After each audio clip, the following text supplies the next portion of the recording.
नमस्कार स्टूडेंट्स, इन सेशंस में हम बात करते हैं एसएससी सीजीएल टियर 1 के प्रीवियस ईयर क्वेश्चन पेपर पर।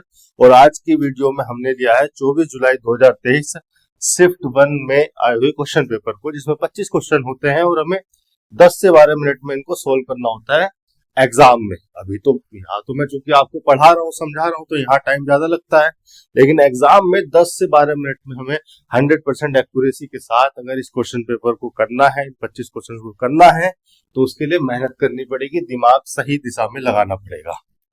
और इसी क्वेश्चन पेपर के थ्रू मैं आपको यही समझाता हूँ, यही सिखाने की कोशिश करता हूँ कि आपको किस तरह से घर पे प्रैक्टिस करनी है और एग्जाम में किस माइंडसेट के साथ, किस अप्रोच के साथ क्वेश्चंस को अटेम्प्ट करना है।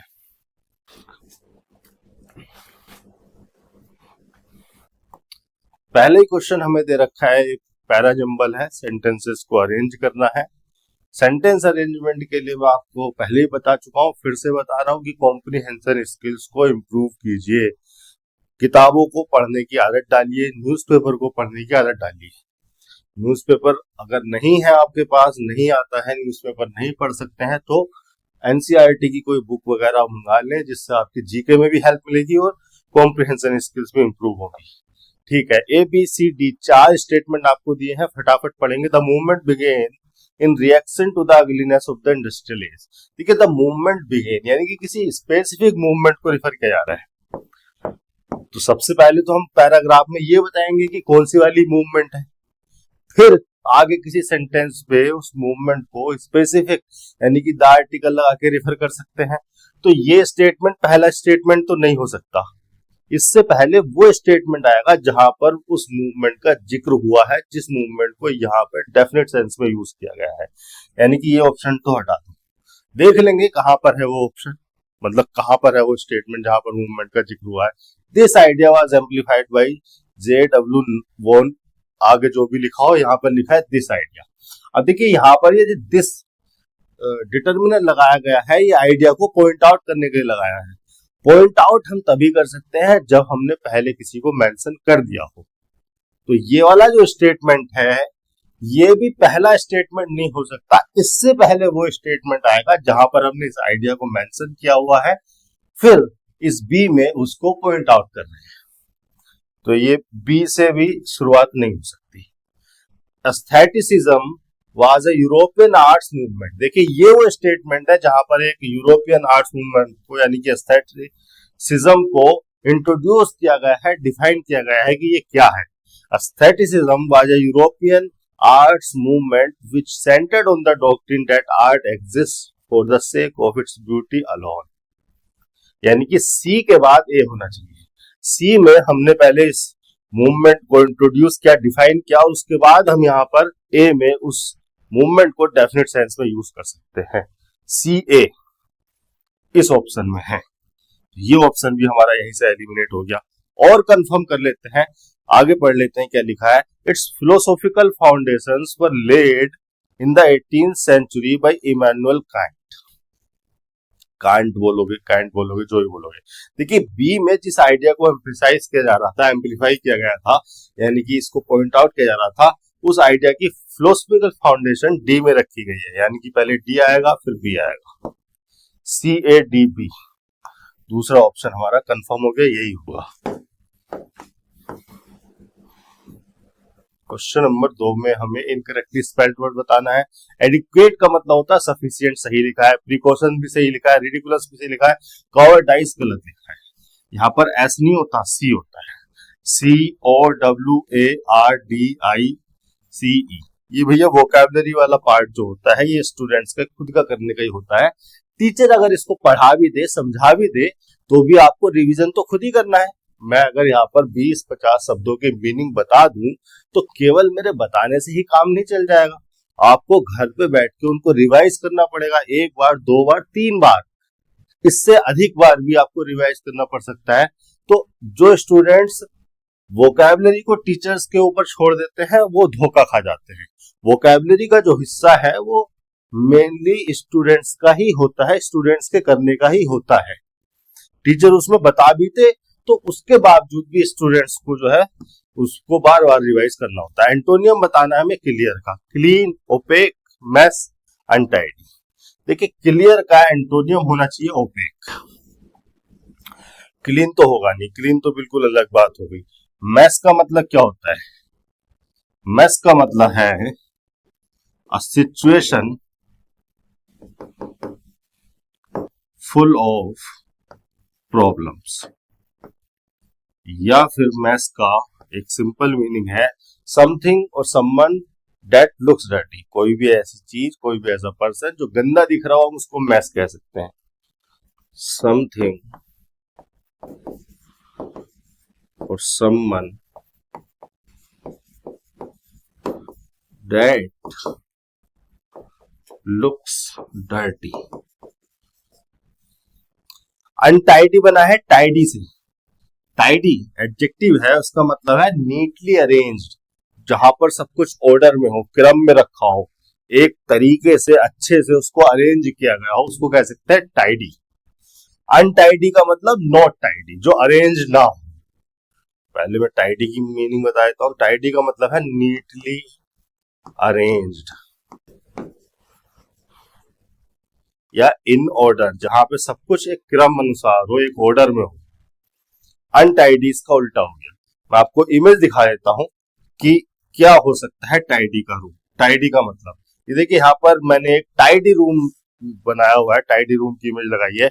इस रूम में आप देखेंगे तो हर चीज एक ऑर्डर में, जहां जिसको होना चाहिए वहां रखी गई है। पिलो एकदम सही से है, ये प्लांट भी एकदम सब कुछ ठीक से लिखा है, लगा रखा हुआ है।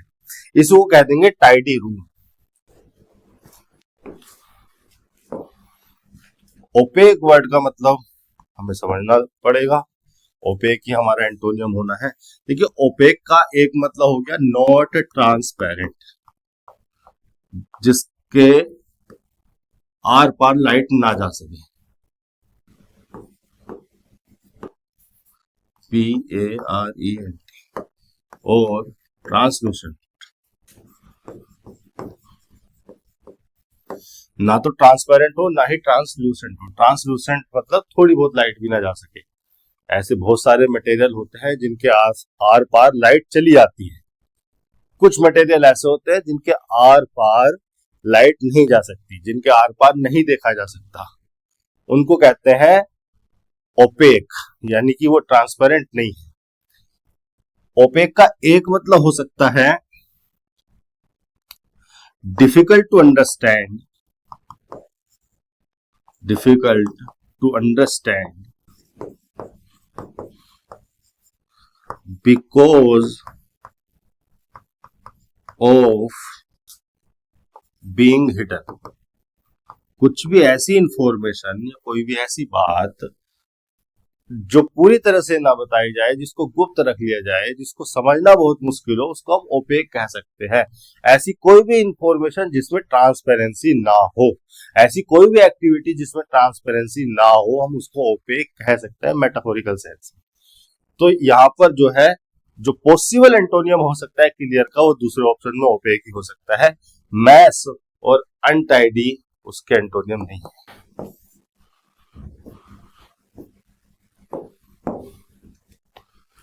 ठीक है, पैसिव वॉइस में सेंटेंस को कन्वर्ट करना है। Myra install the new software, तो ये है वर्ब की सेकंड फॉर्म, यानी कि पास्ट इंडेफिनिट। इसको अगर पैसिव में बनाएंगे बी प्लस वर्ब की थर्ड फॉर्म में, तो द न्यू सॉफ्टवेयर चूंकि सिंगुलर सब्जेक्ट है, अभी तो यहाँ पर ऑब्जेक्ट है, सब्जेक्ट बनेगा ना आकर, तो ये हो जाएगी वॉज इंस्टॉल्ड। तो सबसे पहले तो वॉज इंस्टॉल्ड देखेंगे आप, जहां पर वॉज इंस्टॉल्ड होगा वो ऑप्शन सही होगा, फोर्थ ऑप्शन। इसके अलावा कुछ देखो या मत देखो, इतना देखने से काम हो जाएगा। Select the most appropriate antonym of the underline word. When, when का क्या मतलब है? देखिए वेन एक वर्ब है और यहाँ पर ये ट्रांजिटिवली यूज होती है, और वेन का मतलब है टू बिकम लेस स्ट्रॉन्ग।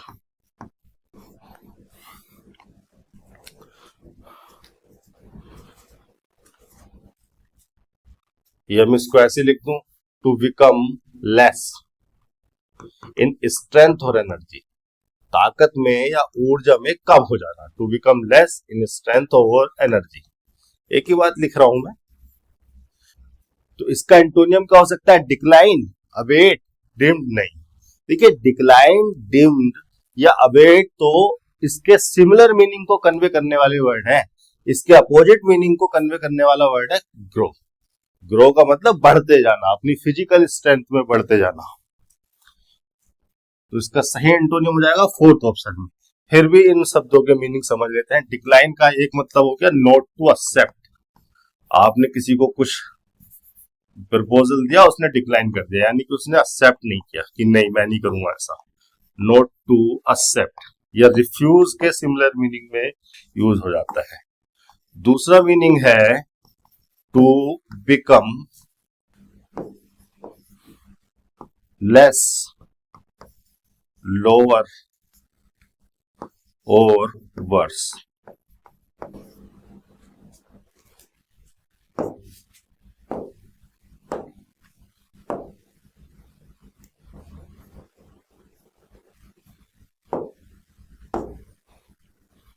क्या हुआ था पता नहीं, समझ में नहीं आया। ठीक है, कहाँ है क्वेश्चन हमारा? ये है टू बिकम लेस, लोअर और वर्स। तो देखिए इस मीनिंग को, डिक्लाइन जब इस मीनिंग को कन्वे कर रहा है तो वेन का ऑलमोस्ट सिमिलर मीनिंग को कन्वे करने वाला वर्ड है। अबेट का मतलब क्या होता है? अबेट का मतलब भी to become less strong,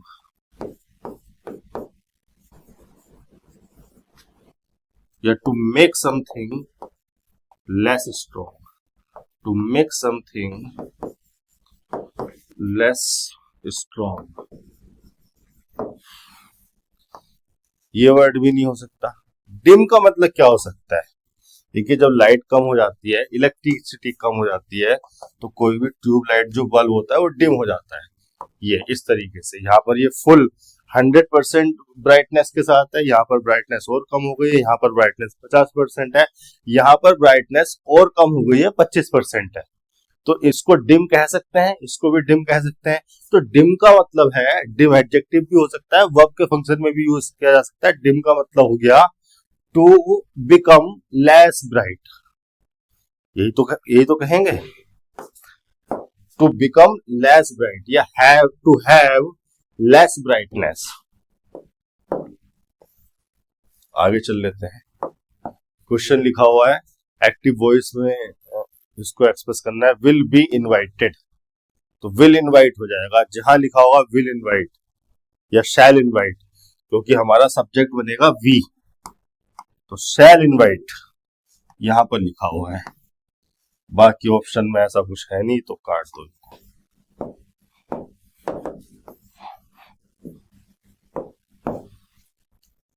one word substitute बताना है, कॉजिंग और वांटिंग टू कॉज हार्म और एविल टू समवन। ठीक है, दूसरे ऑप्शन में लिखा है मलेवोलेंट। मलेवोलेंट का एग्जैक्ट मीनिंग यहाँ पर लिखा हुआ है। मलेवोलेंट का मतलब होता है कॉजिंग और वांटिंग टू कॉज हार्म और एविल टू समवन। कोई ऐसा पर्सन जो दूसरे को, किसी व्यक्ति को नुकसान पहुंचाना चाहता हो, उसको डैमेज, हार्म उसको पहुंचाना चाहता हो, उस पर्सन को या उस पर्सन के बिहेवियर को या उस पर्सन की किसी एक्टिविटी को कह सकते हैं मलेवोलेंट। ये हो गया, एडजेक्टिव है। कैओटिक का क्या मतलब है, इंसिपिड का क्या मतलब है, रैंकर का क्या मतलब है, समझ लेते हैं। कैओटिक बना है कियोस से। कियोस का मतलब हो गया a state of total confusion, total confusion या full confusion, a state of total confusion with no order. ये कियोस का मतलब हो गया। कियोटिक, कियोस तो नाउन है, कियोटिक एडजेक्टिव हो गया। कियोस से बना है कियोटिक। कियोटिक का मतलब इन ए कियोस, कोई भी अगर इस स्टेट में है जहां पर बहुत ज्यादा कंफ्यूजन है, बहुत ज्यादा डिसऑर्डर है, तो उसको कह सकते हैं कियोटिक। इंसिपिड का क्या मतलब होता है? इंसिपिड भी एडजेक्टिव है। इंसिपिड का मतलब हो गया having no strong taste, having no strong character, having no interest, having no energy, कुछ भी ऐसा जिसमें बहुत ज्यादा टेस्ट ना हो, मतलब बहुत ज्यादा कैरेक्टर ना हो या बहुत इंटरेस्ट, उसमें बहुत एनर्जी ना हो, उसको कह सकते हैं insipid.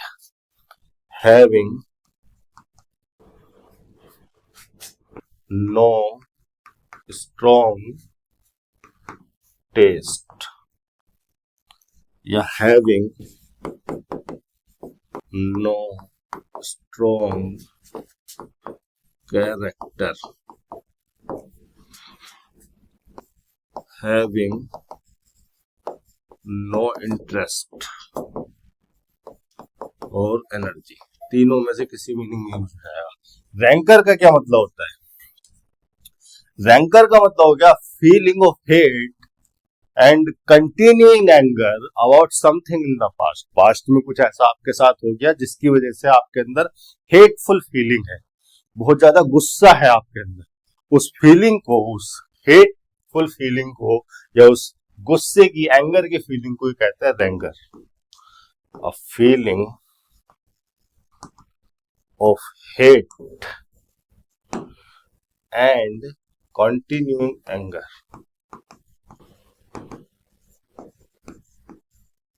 about something in the past, about something in the past।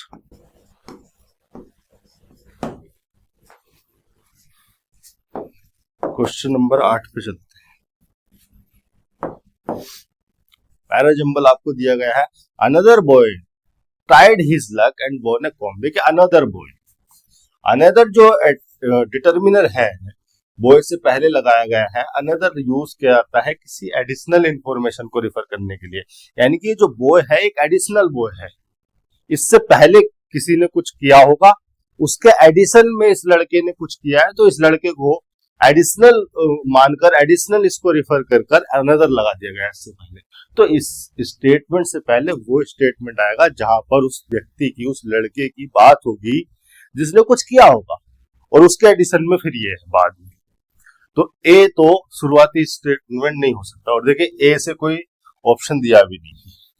An old man von a beautiful clock, फिर भी इंफॉर्मेशन एक बार पढ़ लेते हैं, आगे की इंफॉर्मेशन में भी कुछ हमें हिंट मिल सकता है।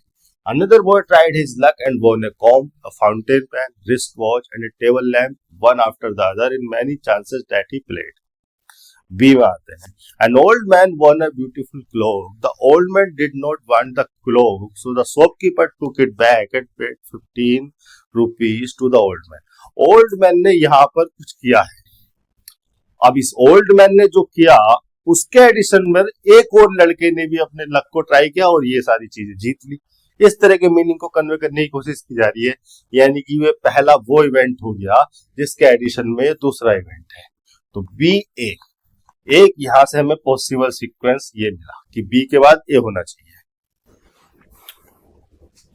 अब बी के बाद तो ए यहाँ भी है, बी के बाद ए यहाँ भी है, बी के बाद एक यहाँ। हालांकि इन दोनों स्टेटमेंट को पढ़कर अभी इतना समझ में आ रहा है कि बी के फौरन बाद ए होना चाहिए, जिस तरह से क्रोनोलॉजिकल सीक्वेंस दिया है, मतलब जिस तरह से इवेंट्स के बारे में इंफॉर्मेशन दी है। फिर भी श्योर नहीं है तो आगे बढ़ लीजिए। भैया एनकरेज्ड हिम, ठीक है, भैया एनकरेज्ड हिम, हिम किसके लिए यूज किया गया है आगे पढ़ेंगे तो पता चलेगा। हिम यूज किया गया है रशीद के लिए, लेकिन रशीद को हिम के बाद में यूज किया गया है।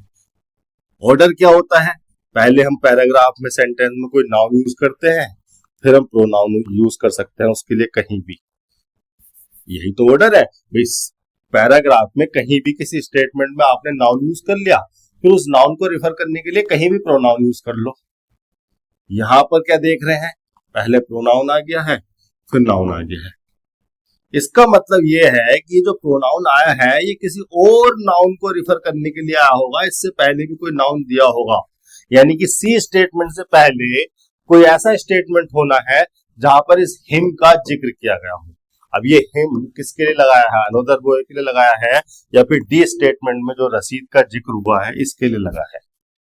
डी स्टेटमेंट में रसीद के लिए, डी स्टेटमेंट में जो रसीद का जिक्र हुआ है उसी के लिए सी स्टेटमेंट में हिम यूज किया है। और ये इसको पढ़ने से पता चलेगा। पूरे स्टेटमेंट को पढ़िए, समझ जाओगे। भैया encouraged him, but Rashid was not lucky when he tried his luck. He won only cheap items like pencils and an ink bottle and soon lost all his money. D statement को समझिए। He sold all the items to the shopkeeper and went away happily. Rashid also wanted to play and try his luck. देखिए, he sold all the items. All the items, कौन से वाले items को refer किया जा रहा है? जो इस अनदर बॉय ने यहाँ पर जीते थे। कंगा था, एक फाउंटेन पेन था, एक रिस्ट वॉच थी, एक टेबल लैंप थी। चार तो यही है। इन सारे आइटम्स को ऑल द आइटम्स कह के रिफर किया गया है। यानी कि यहां से एक सीक्वेंस ये भी आता है कि ये सी ए के बाद डी होना चाहिए। यानी कि ए के बाद डी होना चाहिए। ए में पहले इन आइटम्स को नाउन से रिफर किया गया, फिर बाद में इसको ऑल द आइटम्स एक कॉमन नाउन से रिफर कर दिया गया। यहाँ पर प्रॉपर नाउन लिखा है, यहाँ पर कॉमन नाउन लिखा है, यहाँ पर इनको सम्मिलित रूप से रिफर कर दिया। ए के बाद डी होना चाहिए, बी ए हो और ए के बाद डी हो। यहाँ पर इस सीक्वेंस में ऐसा है। फर्स्ट ऑप्शन को हमें चूज करना चाहिए। और भी हिंट मिल सकते हैं अगर हम पढ़ें तो। डी के बाद सी होना चाहिए। भाई यहाँ पर लिखा है Rashid also wanted to play and try his luck. D में ये बताया गया, फिर सी में ये बताया गया कि वो जो दुकान वाले भैया है उन्होंने उसको एनकरेज किया। कॉम्प्रिहेंशन स्किल्स जिनकी इंप्रूव है ना, चुटकियों में कर लेगा इस पैराग्राफ। फर्स्ट ऑप्शन चूज करो। क्वेश्चन नंबर 9, जेन्युइन का सिनोनियम बताना है। जेन्युइन का मतलब होता है रियल, जो जैसा दिख रहा हो वैसा ही हो, फेक ना हो, फर्जी ना हो। रियल। ऑथेंटिक इसका सिनोनियम हो जाएगा।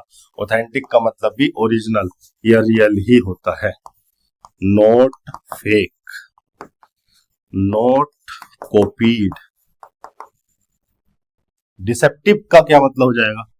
डिसेप्टिव बना है डिसीव से, और डिसीव का मतलब होता है टू मिसलीड। तो डिसेप्टिव का मतलब हो जाएगा मिसलीडिंग। फैब्रिकेट का क्या मतलब होता है? फैब्रिकेट एक वर्ब है, इसका मतलब होता है टू इन्वेंट और produce something false in order to deceive someone. किसी को धोखा देने के लिए कुछ फॉल्स इन्वेंट कर लेना या प्रोड्यूस कर लेना। किसी को धोखा देने के लिए मैंने किसी कहानी को इन्वेंट कर लिया, स्टोरी को इन्वेंट कर लिया, जबकि वो तो सब झूठी है, इन्वेंट की गई है, ऐसा कुछ हुआ थोड़ी था। मैं अपनी मन से कुछ भी बना के बोल रहा हूं उसको धोखा देने के लिए। इसको कहते हैं फैब्रिकेट करना। देखो आ जाता हूं। फैब्रिकेट का मतलब हो गया टू इन्वेंट और प्रोड्यूस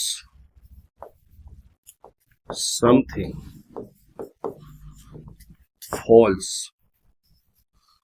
क्योंकि इन्वेंट की गई है, प्रोड्यूस की गई है मेरे द्वारा, तो फॉल्स ही होगी। अगर ओरिजिनल में रियल में ऐसा हुआ होता और सही बात होती तो मैं इन्वेंट क्यों करता? जैसा हुआ था वैसे का वैसे बता देता। टू इन्वेंट और produce something false in order to deceive someone. Erroneous का क्या मतलब हो गया? एरनियस का मतलब हो गया रॉन्ग और फॉल्स। एडजेक्टिव है।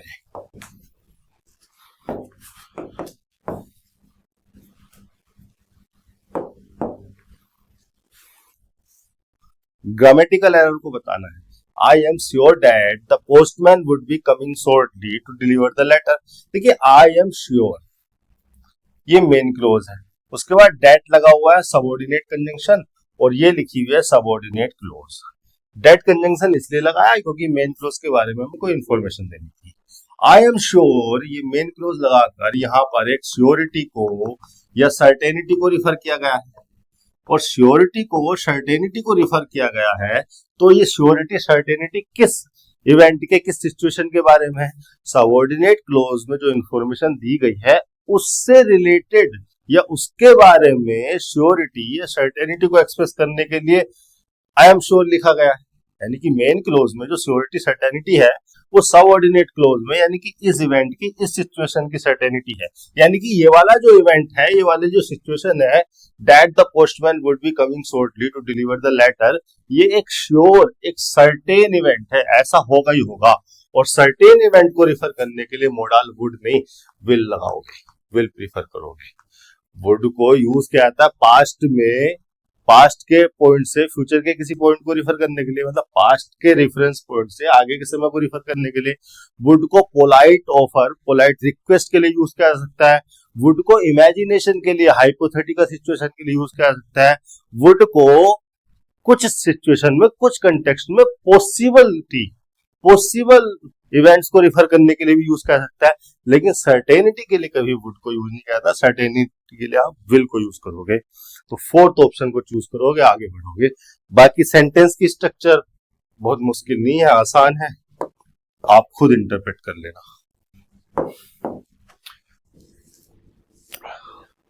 Idiom phrase. Select the most appropriate idiom phrase that can substitute the underlined segment in the given sentence. This incident occurred without a warning.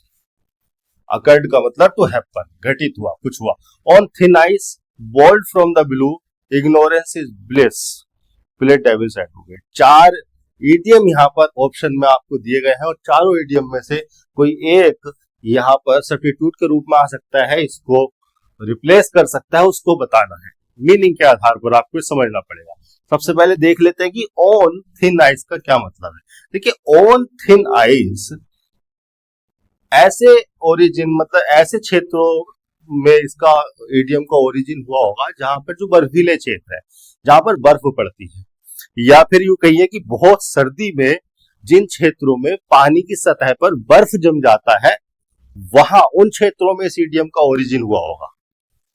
कोई पर्सन, बहुत ज्यादा सर्दी है, पानी की सतह पर, किसी झील पर, किसी तालाब की सतह पर बर्फ जम गई, और कोई पर्सन अगर वहां पे वॉक कर रहा है, वहां पे उस बर्फ पे खड़ा है या स्केटिंग कर रहा है, तरह तरह की एक्टिविटीज होती है वहां पर, अगर कुछ भी ऐसा कर रहा है और वहां की जो आइस है उसकी लेयर थिन है, तो वो आइस उस पर्सन के वजन से चटक सकती है, उसमें दरार आ सकती है, गिर सकती है। अगर वो टूट सकती है तो वो पर्सन नीचे गिर भी सकता है, और कोई भी पर्सन अगर गिर के इस पानी में, ठंडे पानी में चला गया तो वो मर भी सकता है। तो ऑन थिन आइस, इस पतली लेयर पे होने का मतलब है एक रिस्की, डेंजरस, अनसर्टेन सिचुएशन में होना, कि अगर ये आइस टूट गई तो आप सीधे नीचे जाओगे और मर भी सकते हैं। तो ऑन थिन आइस का मीनिंग हो जाएगा, ऑन थिन आइस का मीनिंग हो जाएगा in a risky or in a risky, dangerous,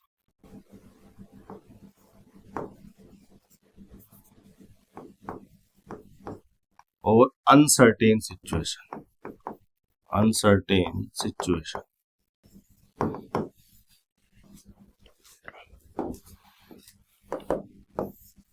आगे फिर एक इडियम है बोल्ट फ्रॉम द ब्लू। देखिए, ये जो बोल्ट फ्रॉम द ब्लू में जो बोल्ट वर्ड है, ये रिफर कर रहा है फ्लैश ऑफ लाइटनिंग को। बिजली कड़कती है आसमान से, उस फ्लैश को, लाइटनिंग के फ्लैश को रिफर कर रहा है बोल्ट, फ्लैश ऑफ लाइटनिंग। और ब्लू रिफर कर रहा है स्काई को। आसमान नीला होता है ना, तो ब्लू यहां पर रिफर करता है स्काई को। तो बोल्ट फ्रॉम द ब्लू का मतलब है ये इवेंट। या आपने देखा होगा, स्काई से, नीले आसमान से कई बार इस तरह की फ्लैश नीचे आती है। इसे हमारे गांव में कहते हैं बिजली कड़कना, बिजली गिरने वाली है, बिजली कड़कने वाली। अब ये जो इवेंट होता है, ये एकदम सडन, अनएक्सपेक्टेड इवेंट होता है। किसी को नहीं पता है बिजली कहां से आकर कहां गिरने वाली है। ये अचानक होता है और अनएक्सपेक्टेड होता है। सडन एंड अनएक्सपेक्टेड इवेंट को रिफर करता है bolt from the blue. Sudden and unexpected event. तो मेरे ख्याल से आपको जो इडियम रखना था यहाँ पर वो यही था, this incident occurred without A warning. कुछ भी अगर बिना वार्निंग के हो गया तो अचानक से हो गया, अनएक्सपेक्टेडली हो गया। तो यहाँ पर ये दूसरा वाला आइडियम फिट बैठता है। बाकी के मीनिंग भी समझेंगे। Ignorance is bliss.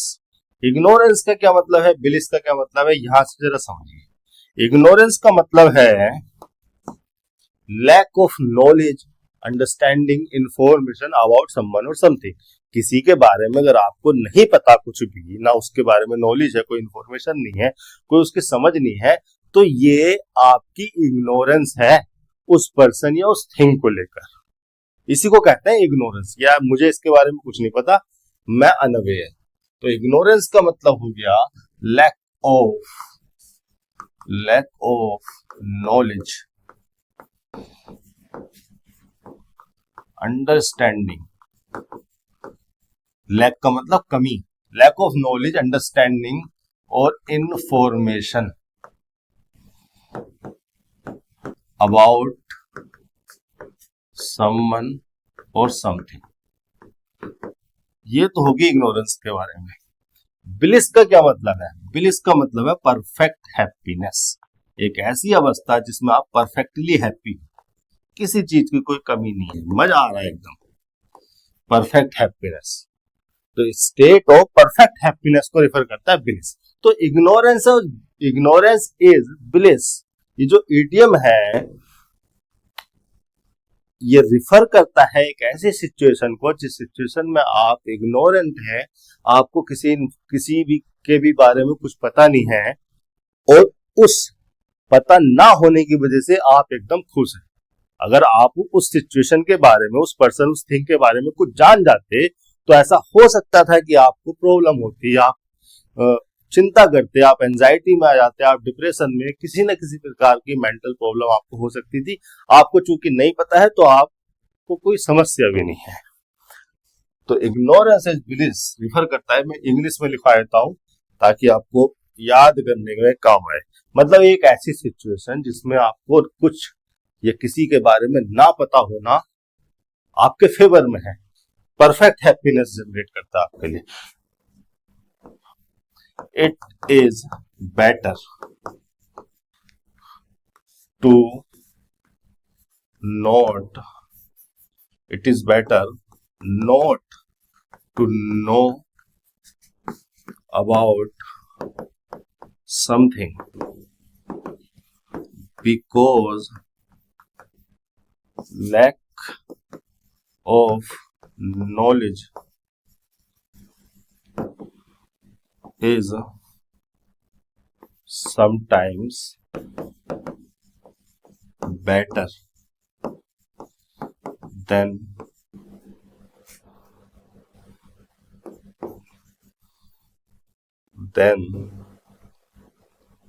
the situation if you know about it, if you know about it। और लिखवा दूं, because it may disrupt your mental peace। किसी चीज के बारे में ना जानना कई बार बहुत अच्छा होता है, perfectly happiness, perfectly happy feeling को जनरेट करता है, क्योंकि अगर आप उसके बारे में जान जाते हो तो वो आपकी मेंटल पीस को डिसरप्ट कर सकता है, डिस्टर्ब कर सकता है। आगे चलते हैं। फिर एक इडियम आपके सामने आया है, डेविल्स एडवोकेट। डेविल्स एडवोकेट का क्या मतलब हुआ, मतलब इडियम तो प्ले डेविल्स एडवोकेट है। सबसे पहले आप समझिए डेविल्स एडवोकेट। यहाँ पर ये इमेज में मैंने इस पर्सन को डेविल एडवोकेट दिखाया। डेविल्स एडवोकेट का मतलब है एक ऐसा पर्सन जो अपोजिंग आर्ग्यूमेंट्स को, अपोजिंग यानी कि काउंटर आर्ग्यूमेंट को, काउंटर आइडियाज को एडवोकेट करता है, उनको बढ़ावा देता है, न केवल इसलिए कि वो उन काउंटर आर्ग्यूमेंट को सपोर्ट करता है, बल्कि इसलिए क्योंकि वो डिबेट को, डिस्कशन को इंप्रूव करना चाहता है। ये पर्सन चाहता है कि जो अपोजिंग पॉइंट है, जो डिफरेंट पॉइंट है, उन पर भी बात हो, उनको भी कंसीडर किया जाए, एक अच्छी यहाँ पर डिबेट हो किसी भी इशू को लेकर, एक अच्छा यहाँ पर डिस्कशन हो, पता चले कि जो अपोजिंग व्यूज है, अपोजिंग आर्ग्यूमेंट है, जो अपोजिंग यानी कि काउंटर आर्ग्यूमेंट है, डिफरेंट आर्ग्यूमेंट है, वो कितने वैलिड है। इस तरह की डिबेट को बढ़ावा देने के लिए जो पर्सन अपोजिंग यानी कि काउंटर आर्ग्यूमेंट्स को एडवोकेट करता है उसी को कहते हैं डेविल्स एडवोकेट। ये तीनों पर्सन कुछ और बोल रहे हैं, ये एक अकेला ही है जो इन तीनों के अपोजिट वाले आर्ग्यूमेंट को सराहना कर रहा है कि ये भी तो कंसीडर करो, ऐसा भी तो हो सकता है, वैसा भी तो हो सकता है। तीनों परेशान है और ये अकेला ही एक जो है उसको जो है अपोजिंग आर्ग्यूमेंट को बढ़ावा दे रहा है। क्यों? क्योंकि ये डिबेट चाहता है। इस पर्सन को कहेंगे डेविल्स एडवोकेट। यहीं से बनता है play devil's advocate. Play devil's advocate का मतलब है to be in a role of devil's advocate. तो क्वेश्चन तो आपको हो ही गया था, ईडीएम की मीनिंग मैंने आपको बताई दी। आगे चलते हैं। क्वेश्चन नंबर 12 सेंटेंस अरेंजमेंट है। The most essential thing I learn from ready now was the need of having a backup plan in case of an emergency, she stated. अब देखिए यहां से कोई इजीली नोटिसेबल क्लू तो नहीं मिला, लेकिन इतनी बात समझ में आई कि जो इन्फॉर्मेशन लिखी हुई है ये इन्वर्टेड कॉमास में लिखी हुई है। इन्वर्टेड कॉमास में लिखी होने का मतलब है कि ये जो स्पीच है ये डायरेक्ट वर्ड है शी के। शी जो भी पर्सन है यहाँ पर, शी जो भी पर्सन है यहाँ पर उसके डायरेक्ट वर्ड है, लेकिन जो नरेटर है जिसने इसको बताया है उसने इसको इनडायरेक्टली कहा है। यानी कि इस पूरे सिनेरियो में कम से कम दो पर्सन तो है ही, एक तो सी जिसके ये एक्चुअल वर्ड है और दूसरा वो नरेटर जो इसको बता रहा है, स्पीकर। आगे पढ़ लेते हैं। The instruction according to Nicola was inspiring and confirmed her capacity to live effectively with disability. अब देखिए जो बी स्टेटमेंट है ये इन्वर्टेड कॉमा में बंद नहीं है, मतलब ये सी के वर्ड नहीं है, ये वर्ड होंगे नरेटर के। ये जो बी स्टेटमेंट है नरेटर ने कहा और नरेटर ने मेरे ख्याल से इस सेंटेंस में इस सी का नेम भी बता दिया। निकोला यूज किया है और फिर उसके लिए हर कैपेसिटी यूज किया है, हर डिटर्मिनर यूज किया है, यानी कि इस पर्सन का नाम क्या है, निकोला है। इतनी बात पता चल रही है।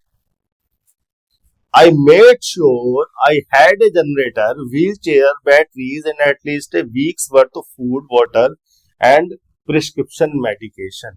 देखिए ये वाले जो वर्ड है ये भी इन्वर्टेड कोमा में बंद है, सी ने ही ये बात कही होगी। ये जो स्टेटमेंट सी है ये भी शी ने यानी कि निकोला ने कही होगी ये बात भी। इसको समझने के लिए ना आई की जगह ना शी लगा लो, मतलब अभी ये डायरेक्ट क्लोज है ना, इनडायरेक्ट को ले आओ, इन्वर्टेड कोमा को हटा दो, डायरेक्ट इनडायरेक्ट बनाए है ना आपने, डायरेक्ट इनडायरेक्ट वाला ही कॉन्सेप्ट यहां लगा रहे हैं। नरेटर के हिसाब से आई क्या है, शी हो गया, तो यहां पर इसको समझने के लिए ना शी लगा लो, यहां पर भी शी लगा लो, ठीक है। She made sure she had a generator, wheelchair, batteries and at least a week's worth of food, water and prescription medicine। अब देखिए ये जो सी स्टेटमेंट है इसमें जो भी किया गया है वो कुछ प्रिपरेशंस है, वो कुछ एक्टिविटीज है। ये प्रिपरेशंस किसी इवेंट के फॉलोइंग एक्टिविटीज है। कोई इवेंट हुआ और उस इवेंट के बाद शी ने ये सब किया, उसने ये श्योर किया कि जनरेटर हो, वहां पे व्हील चेयर की बैटरीज हो, फूड हो, वाटर हो, मेडिकेशन हो। तो ये जो यहाँ पर इस पूरे स्टेटमेंट में जो भी एक्टिविटीज की गई हैं वो किसी इवेंट की फॉलो अप है, फॉलोइंग एक्टिविटीज है, फॉलोइंग प्रिपरेशंस है। उस इवेंट को रिफर करने वाला स्टेटमेंट सी से पहले आएगा। इतनी बात केवल सी से मुझे पता चलती है, सी स्टेटमेंट से। अब वो इवेंट कौन सा है, वो इवेंट ये इमरजेंसी है जिसकी जिक्र ए में किया गया है या डी में जिक्र किया गया है इम्पेंडिंग स्नोस्टॉर्म का। तो क्या वो डी स्टेटमेंट में दी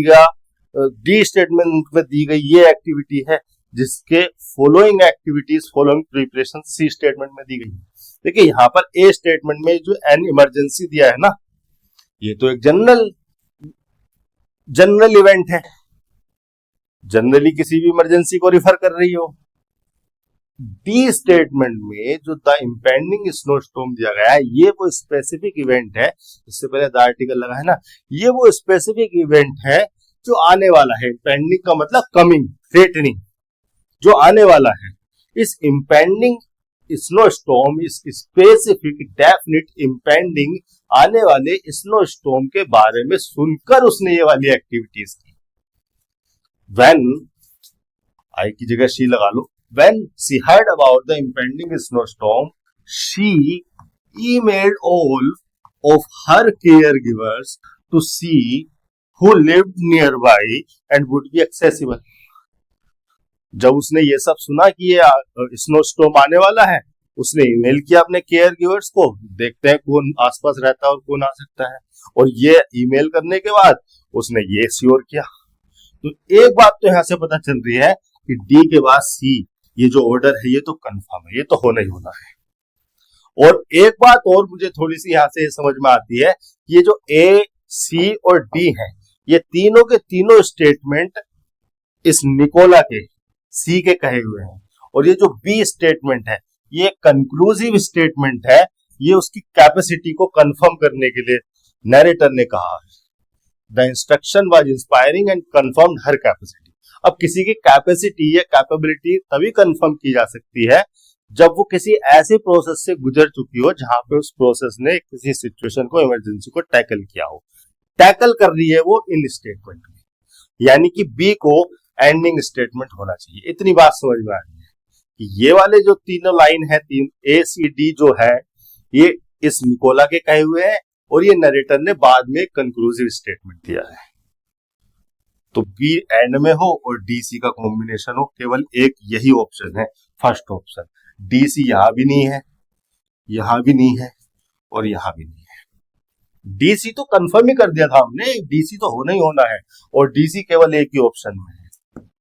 और इतना सब आप तभी जान पाओगे भैया, इतना चारों स्टेटमेंट को तेजी से पढ़ना, तेजी से समझना और इस तरह के लॉजिकल ऑर्डर को फाइंड आउट करना टाइम टेकिंग हो सकता है।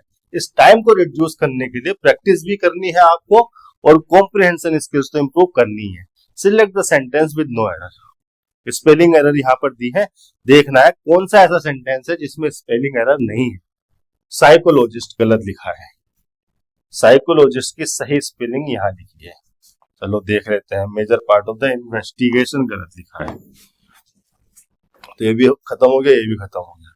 साइकोलॉजिस्ट यहाँ पे भी गलत लिखा है, ये स्टेटमेंट बचा। फिर psychologist major part of the investigation interviewed the witness, fourth option हो जाएगा। She is a veteran journalist known for a powerful writing style. Veteran का मतलब है एक ऐसा पर्सन जो किसी पर्टिकुलर एक्टिविटी में एक्सपीरियंस्ड हो। अ पर्सन, नाउन है veteran, a person who has experience of a particular activity. Antonym हो जाएगा इसका रिनाउंड, रिवाइज्ड, कंडीशन, नोवाइस। ये नोवाइस का मतलब एक ऐसा पर्सन जिसको किसी एक्टिविटी में कोई एक्सपीरियंस नहीं है। जिस भी एक्टिविटी, जिस भी फील्ड, जिस भी सेक्टर की हम बात कर रहे हैं, जिस स्पेसिफिक डोमेन की हम बात कर रहे हैं, उस स्पेसिफिक डोमेन में उसे कोई एक्सपीरियंस नहीं है, कोई नॉलेज नहीं है, उसको कह देंगे नोवाइस। नोवाइस का मतलब a person who is not experienced in a particular field। Particular का मतलब स्पेसिफिक फील्ड। बाकी के वर्ड भी समझ लेते हैं। क्रीवाइस का क्या मतलब होता है, रिनॉन का क्या मतलब होता है, कंडीशन का। देखिए क्रीवाइस तो मैं आपको दिखाई देता हूं। क्रीवाइस का मतलब होता है small crack, small narrow crack को क्रीवाइस कहते हैं।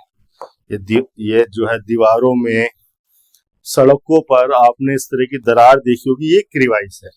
एक जो क्रीवाइस है ये नाउन है बेसिकली। इसको वर्ब के फंक्शन में भी यूज कर सकते हैं। वर्ब के फंक्शन में यूज करेंगे तो फिर थर्ड फॉर्म भी यूज कर सकते हैं वर्ब की, क्रीवाइज्ड।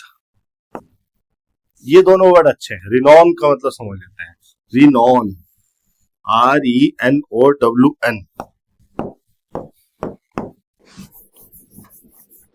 रिनॉन कम, रिनॉन नाउन होता है बेसिकली, और इसका मतलब होता है the state of being famous.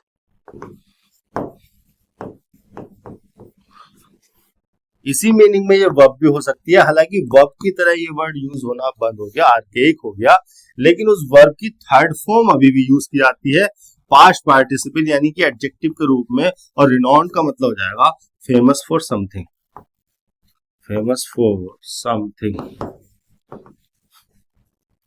फिर एक वर्ड आया है कंडीशन। कंडीशन बना है कंडीशन से।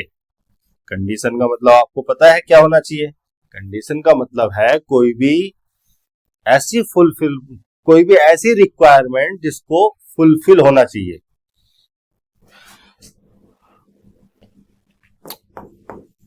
और भी मीनिंग हो सकते हैं कंडीशन के। कंडीशन का मतलब the requirement that must be fulfilled. एक इसका मतलब हो सकता है करंट स्टेट और situation of something, situation of someone और समथिंग, किसी पर्सन की या किसी थिंग की करंट स्टेट को, करंट सिचुएशन को भी कंडीशन कह देते हैं। अब ये मीनिंग है इसका जब कंडीशन को नाउन के फंक्शन में यूज करोगे, नाउन के पार्ट ऑफ स्पीच में। कंडीशन वर्ब हो सकती है, और जब कंडीशन वर्ब होगी तो कंडीशन का मतलब होगा टू ब्रिंग समवन और something into a particular state for use.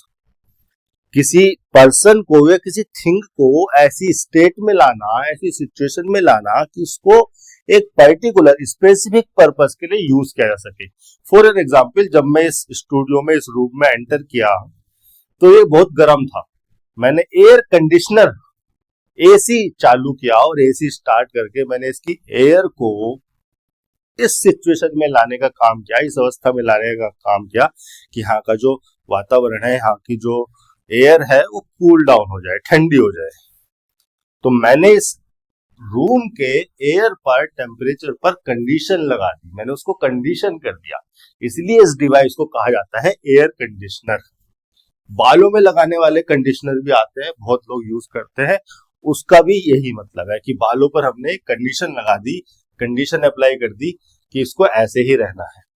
तो कंडीशन का मतलब हो गया जब वर्ब होगी to bring something into a particular state for specific use, या फिर टू ट्रेन समवन, किसी पर्सन को ट्रेन करने को भी कंडीशन करना कह दिया जाता है, किसी को इन्फ्लुएंस करना। बस इन्हीं दोनों मीनिंग को यूज करते हुए कंडीशन में ED लगा दो, वर्ब की थर्ड फॉर्म बना दो और वो हो जाएगा पास्ट पार्टिसिपल। कंडीशन का मतलब यहां पर हो जाएगा ट्रेन्ड, और हमें तो इसके अपोजिट मीनिंग को लेना था भाई। ट्रेन्ड का मतलब हो गया एक्सपीरियंस, एक्सपीरियंस नहीं भी कह सकते, थोड़ा बहुत तो उसको समझ है ही, क्योंकि उसको ट्रेन कर दिया गया। नोवाइस सही एंटोनियम हो जाएगा। क्वेश्चन नंबर 15, एंटोनियम बताना है फेटिश वर्ड का। सबसे पहले तो फेटिश का मतलब समझ लो क्या है। फेटिश का मतलब है an excessive interest in someone or something, an excessive interest in an activity, किसी एक्टिविटी में बहुत ज्यादा इंटरेस्ट, या किसी ऑब्जेक्ट में, कोई वस्तु हो सकती है, उस ऑब्जेक्ट में बहुत ज्यादा इंटरेस्ट को हम कहते हैं फेटिश। या वो एक्टिविटी, वो ऑब्जेक्ट जिसमें कोई पर्सन बहुत ज्यादा इंटरेस्टेड हो, उस एक्टिविटी को, उस ऑब्जेक्ट को, उस पर्सन का फेटिश कह सकते हैं।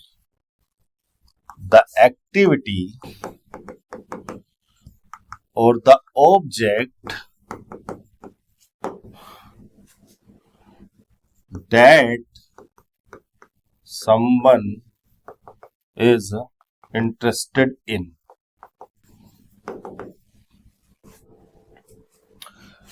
एक मीनिंग और है फेटिस का, वही मैं बताकर चलूंगा। फेटिस का मतलब है सेक्सुअल ऑर्गन से हटकर बॉडी के किसी और पार्ट में बहुत ज्यादा इंटरेस्ट, बहुत ज्यादा सेक्सुअल इंटरेस्ट।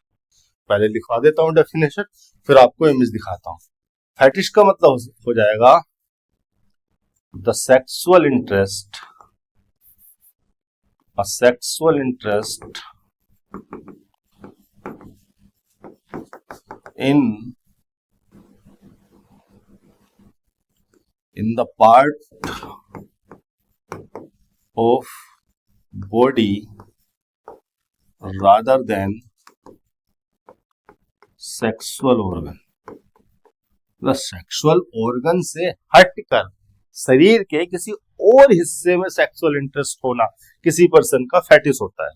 जैसे कि आपने देखा होगा, यहाँ पर मैं आपको इमेज दिखा देता हूं। ये पर्सन अपनी पार्टनर के फूट को किस तरह से किस कर रहा है, किस तरह से उसको फेटिश कर रहा है, इसको कहते हैं फूट फेटिसिज्म।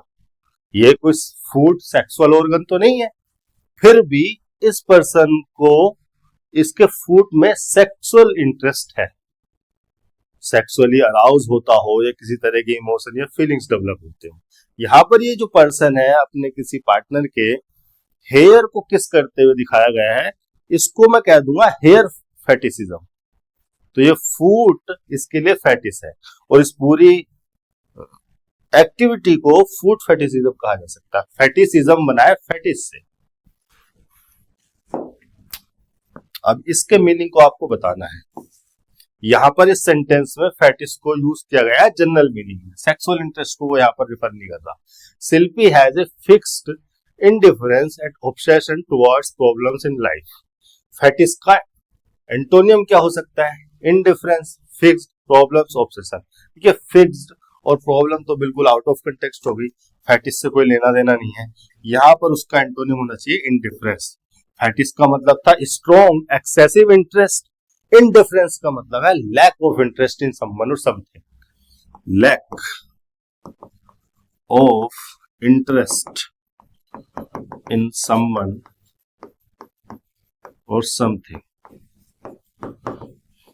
ऑब्सेशन बना है ऑब्सेस से, ऑब्सेस वर्ब होती है, और ऑब्सेस वर्ब का मतलब है to constantly think about something और someone to a unhealthy degree, to an excessive और अनहेल्थी डिग्री। बहुत ज्यादा किसी के बारे में सोचना, ऑब्सेस करना होता है। To constantly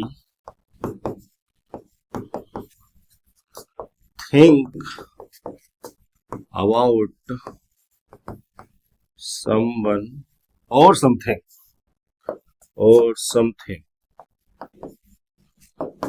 to an excessive or unhealthy degree।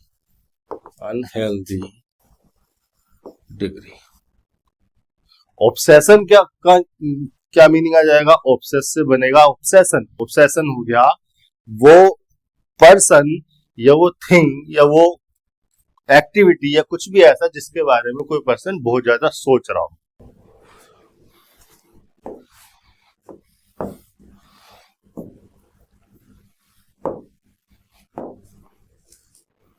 Sentence arrangement आपको दिया है। Anime is a style of animation popular in Japanese film. देखिए यहां पर स्टेटमेंट ए में एक आर्ट को, एक क्रिएशन को, एक सब्जेक्ट को इंट्रोड्यूस किया गया है। तो मोस्ट प्रोबेबली ये वाला जो स्टेटमेंट है इंट्रोडक्टरी स्टेटमेंट यानी कि पहला स्टेटमेंट होना चाहिए, क्योंकि यहाँ पर एक सब्जेक्ट को इंट्रोड्यूस किया गया है, उसको डिफाइन किया गया है कि अनाइम क्या है। अनाइम स्टाइल ऑफ एनिमेशन है जो कि जापानीज फिल्मों में पॉपुलर है। ये पहला स्टेटमेंट होने के बहुत ज्यादा चांस है। श्योर नहीं हुआ, अभी आगे पढ़ूंगा तब श्योर हो जाऊंगा। Modern anime began in 1956 and found lasting success in 1961 with the establishment of Mushi productions. देखिए यहाँ पर बताया गया है कि कब अनाइम की शुरुआत हुई, ओरिजिनेशन बताया गया है। तो ये भी बी स्टेटमेंट नहीं होना चाहिए, ए स्टेटमेंट ही पहला स्टेटमेंट होना चाहिए, यानी कि ये तो हटा ही दो, इन दोनों ऑप्शन में से कोई एक हुआ। सी स्टेटमेंट को पढ़ते हैं, at the turn of the 21st century anime began to attend wide international popularity with the Pokemon television series. देखिए बी में और सी में अगर देखोगे टाइम की सीक्वेंस को, तो ये जो भी हुआ है वो 1956 में और 1961 में हुआ है, और ये हुआ है at the turn of 21st century, यानी कि ये वाला जो इवेंट है टाइम के रिस्पेक्ट में बाद में हुआ है। तो एक सीक्वेंस तो हमें यहाँ से भी मिल गई कि बी में जो हुआ है वो इस टाइम में हुआ है, पहले के समय में वो पहले आएगा, फिर ये सी में बताएगा कि सी में ये हुआ है इस टाइम में। जो चीजें पहले हुई है आप उनको पहले बताते हैं, इंफॉर्मेशनल ऑर्डर तो यही रहना चाहिए, और जो बाद में हुए आप उसको बाद में बताओगे। और अगर इस ऑर्डर से छेड़छाड़ कर रहे हो तो कुछ ऐसा सेंटेंस में कुछ ऐसा लिखोगे कि ऐसा अब हुआ है लेकिन इससे पहले ऐसा तब हो गया था। कहने का मतलब है बी के बाद सी होना चाहिए, एक यहाँ से हमें ये एंट मिल रहा है। Much of the genre is aimed at children but anime films are sometimes marked by adult themes and subject matter। देखिए ये जो डी स्टेटमेंट में इंफॉर्मेशन दी है ये भी अनाइम के बारे में दी गई है। पहले स्टेटमेंट में ए स्टेटमेंट में अनाइम को उसने इंट्रोड्यूस किया, डिफाइन किया, फिर उसी इंफॉर्मेशनल ऑर्डर को मेंटेन करते हुए अनाइम के बारे में ही बताया गया है कि जनरिक किसके बारे में है। तो ए और डी स्टेटमेंट को एक साथ रखा जाना चाहिए। पहले उसने उसको इंट्रोड्यूस किया, डिफाइन किया, फिर उसी इंफॉर्मेशनल ऑर्डर को मेंटेन रखते हुए उसी सब्जेक्ट पर अनाइम पर ही एडिशनल इंफॉर्मेशन और दी, थोड़ी इंफॉर्मेशन और दी कि ये जनरिक किस बारे में है। उसके बाद उसने बताया कि शुरू कब हुआ था, उसके बाद उसने बताया कि 21st सेंचुरी तक आते आते ये इस स्टेज में इस सिचुएशन में आ गया है। तो A D B C third option.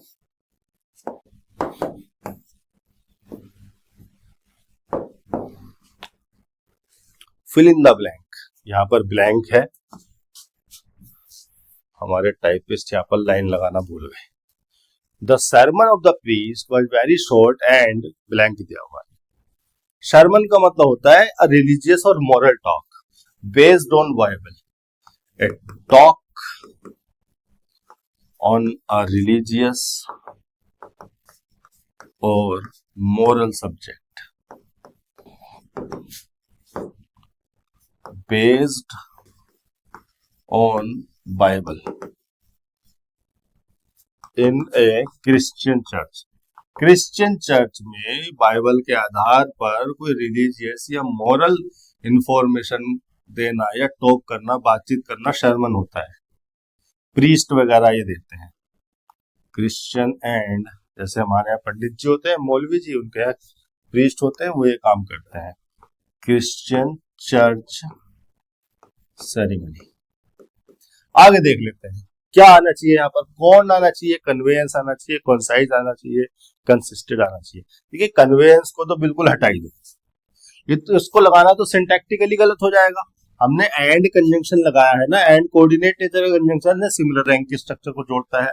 अगर यहाँ पर एडजेक्टिव लगा है तो एंड कंजंक्शन के बाद भी एडजेक्टिव होना चाहिए। दो एडजेक्टिव को तो एंड कंजंक्शन जोड़ेगा, कन्वेंस तो नाउन है, एडजेक्टिव और नाउन को एंड कंजंक्शन से नहीं जोड़ सकते, गलत हो जाएगा। कन्वेंस का मीनिंग मैं आपको बता दूंगा अभी, लेकिन सिंटैक्टिकली भी वो नहीं आ सकता, स्ट्रक्चर में फिट नहीं हो सकता, इसको तो हटा दो। कौन, कॉन्साइज, कंसिस्टेड, इनके मीनिंग समझ लेते हैं। ये तीनों एडजेक्टिव है। हालांकि कौन वर्ब की थर्ड फॉर्म है, कंसिस्टेड भी वर्ब की थर्ड फॉर्म है, पास्ट पार्टिसिपल यानी कि एडजेक्टिव के फंक्शन में यूज करके यहाँ पर लगाई तो जा सकती है, लेकिन जब एड या किसी भी कोऑर्डिनेट कंजंक्शन का इस्तेमाल करते हैं तो हम प्रीफर करते हैं कि हम पैरेलल स्ट्रक्चर को जोड़ें, पैरेललिज्म के प्रिंसिपल को फॉलो करते हैं। यहाँ पर भी अगर वर्ब की थर्ड फॉर्म होती पास्ट पार्टिसिपल तो अच्छा लगता है, यहाँ पर वर्ब की थर्ड फॉर्म पास्ट पार्टिसिपल लगाना। इस ग्रामेरिकल या इस ग्रामर के मैनर के हिसाब से, ग्रामेटिकल कॉन्सेप्ट के हिसाब से भी मैं कॉन्ड और कंसिस्टेंट को एलिमिनेट कर सकता हूं, इस ऑप्शन को चूज कर सकता हूं। लेकिन बेहतर है कि यहाँ पर मीनिंग को जान लिया जाए किसी भी एक ऑप्शन को चूज करने से पहले। कौन का क्या मीनिंग होता है? आइसक्रीम खाई है क्या कौन वाली किसी ने? बस वही होती है कौन। इस ज्योमेट्रिकल शेप को कोन कहते हैं। इस ज्योमेट्रिकल शेप में कोई भी ऑब्जेक्ट होगा उसको कोन कहा जा सकता है। अब इस कोन को हम नाउन कंसीडर करेंगे तो नाउन ही है, एक स्पेसिफिक ज्योमेट्रिकल शेप को रिफर कर रहा है। इसी को वर्ब के फंक्शन में भी यूज कर सकता है, टू मेक या to form something into a shape of cone, किसी भी चीज को कोन की शेप में ले आना, उसको कोन करना होता है। एक मीनिंग तो ये हो गया। दूसरा मीनिंग इनफॉर्मल या स्लैंग लैंग्वेज में यूज किया जा सकता है। फॉर्मली इसका बहुत ज्यादा यूसेज नहीं है। किसी को धोखा देना, पैसों के लिए किसी को ठग लेना, कोन करना होता है, टू आउट स्मार्ट और ट्रिक समवन। तो दोनों मीनिंग में ही कोन को यहां नहीं लगाया जा सकता। सरमन की बात हो रही है तो सरमन का ठगने के लिए था क्या? The sermon of the priest was very short and conned, मतलब सरमन को ही कौन कर दिया गया था, सरमन को ही ठग लिया गया था? नहीं, मीनिंग ही बिल्कुल अटपटा सा हो जाएगा। कंसिस्टेड का क्या मतलब है? देखिए, एक वर्ब होती है कंसिस्ट, मीनिंग समझ लेते हैं। बहुत अच्छे यूसेज में जो बहुत सारी जगह पे मुझे देखने को मिलती है।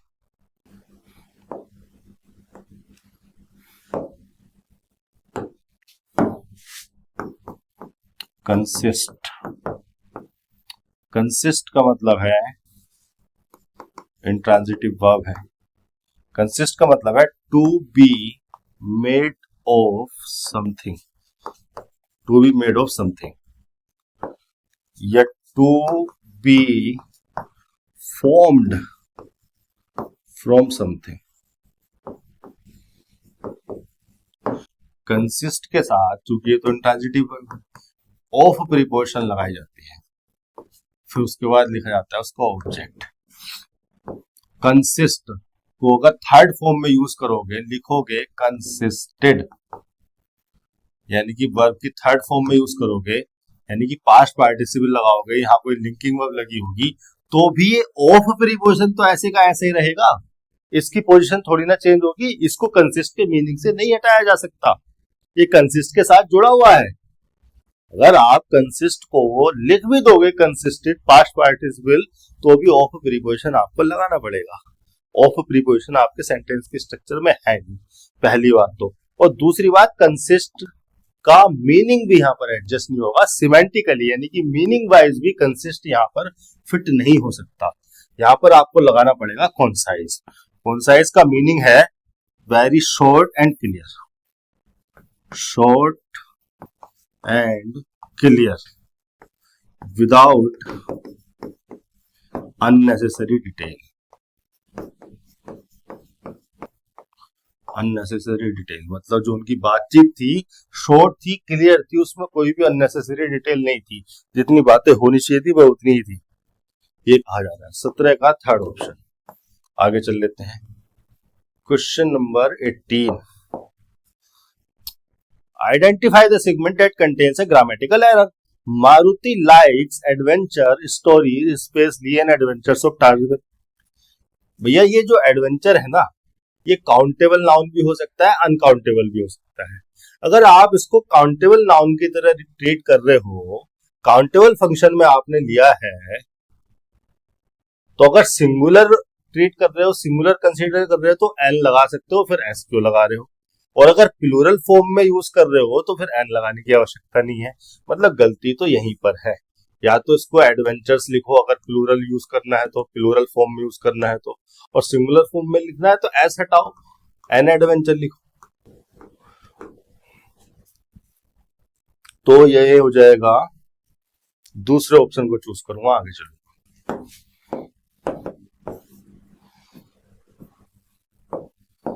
Question number 19। Identify the idiom phrase that can best substitute the underlying segment.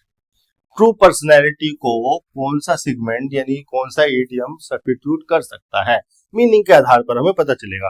True colours, bed of roses, hot potato, white element, सबके मीनिंग जान लेते हैं, आप खुद यूज कर लेना कौन सा वाला यूज करना है। ट्रू कलर्स का क्या मतलब होता है? देखिए, ट्रू कलर्स का मतलब होता है true personality of something.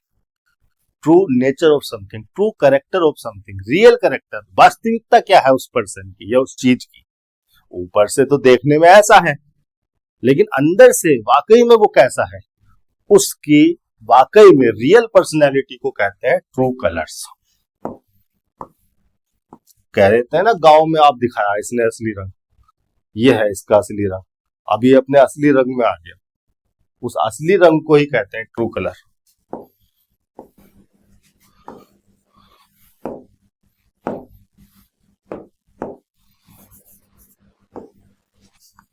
True colour का मतलब रियल पर्सनैलिटी,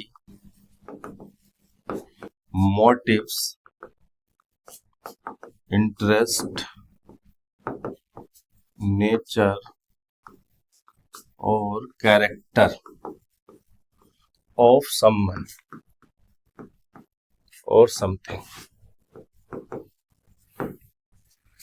तो आपको जो इडियम चाहिए था वो यही इडियम तो है। आपको ट्रू पर्सनैलिटी के मीनिंग को कन्वे करने वाला इडियम चाहिए था, वो हो गया ट्रू कलर्स। बाकी के मीनिंग भी समझ लेते हैं। बेड ऑफ रोजेस का क्या मतलब होता है? अब बेड ऑफ रोजेस का मतलब होता है a place, a situation of comfort, pleasant situation को हम बेड ऑफ रोजेस कहते हैं। बिल्कुल ऐसे एक बेड मैंने आपको दिखाया है जिस पर आपको लेट के बहुत ही मजा आने वाला है, बहुत ही खुशी मिलेगी। तो इस सिचुएशन को जब आपको बहुत ज्यादा कंफर्ट मिले, बहुत प्लीजेंट सिचुएशन हो, इसी को कहते हैं bed of roses. Bed of roses का मतलब अ प्लेस और situation of ease, love and comfort.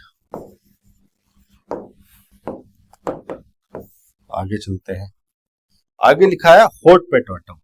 Hot potato का मतलब हो गया कोई ऐसी सिचुएशन या कोई ऐसी प्रॉब्लम जिसको हैंडल करना, जिसको सॉर्ट आउट करना बहुत मुश्किल हो और उसकी वजह से लोगों के बीच में बहुत ज्यादा डिसएग्रीमेंट और डिबेट हो रहा हो। सिचुएशन को सोल्व करना बहुत मुश्किल है, लेकिन सिचुएशन ऐसी भी है कि लोग आपस में डिसएग्री कर रहे हो उसको लेकर, जब भी उसका जिक्र होता हो लोग एक दूसरे से लड़ने झगड़ने लगते हो। ऐसी सिचुएशन को, ऐसी प्रॉब्लम को, ऐसे इशू को, टॉपिक को हम हॉट पोटैटो कह सकते हैं। हॉट पोटैटो का डेफिनेशन मैंने लिखा है अ प्रॉब्लम, सिचुएशन और subject that is controversial, divisive, sensitive, awkward, risky, embarrassing, difficult और unpleasant to deal with, something that causes a lot of disagreement, something that makes people angry when discussed.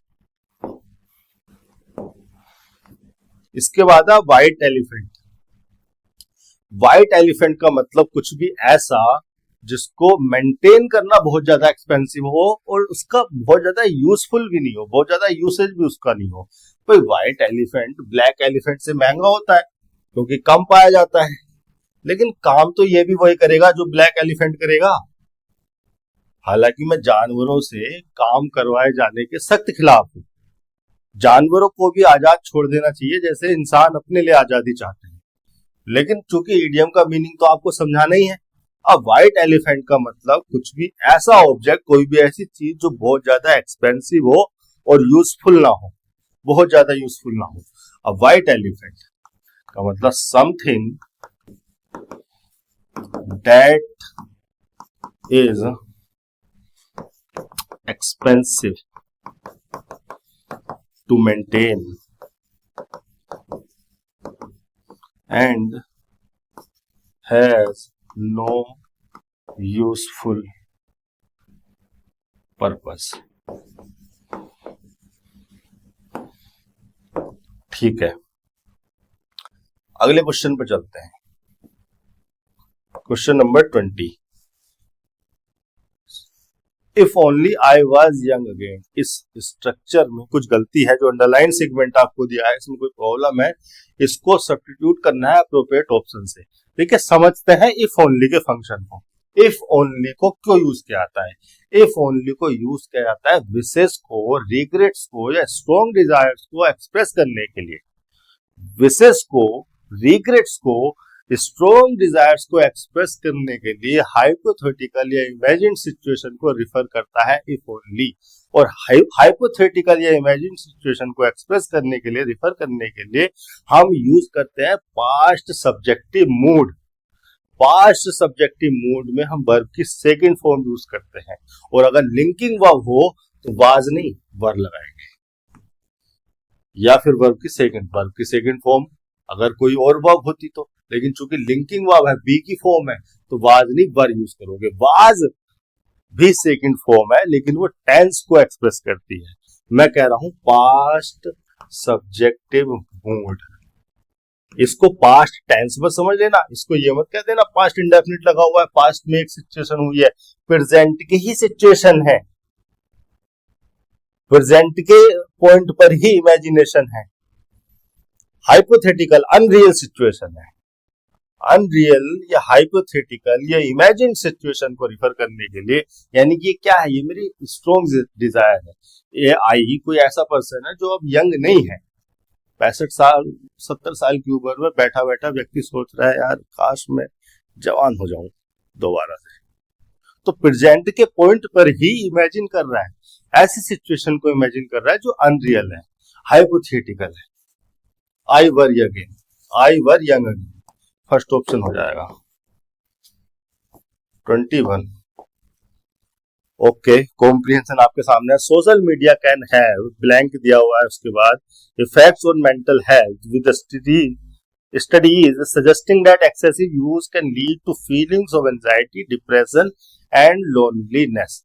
Social media can have effects.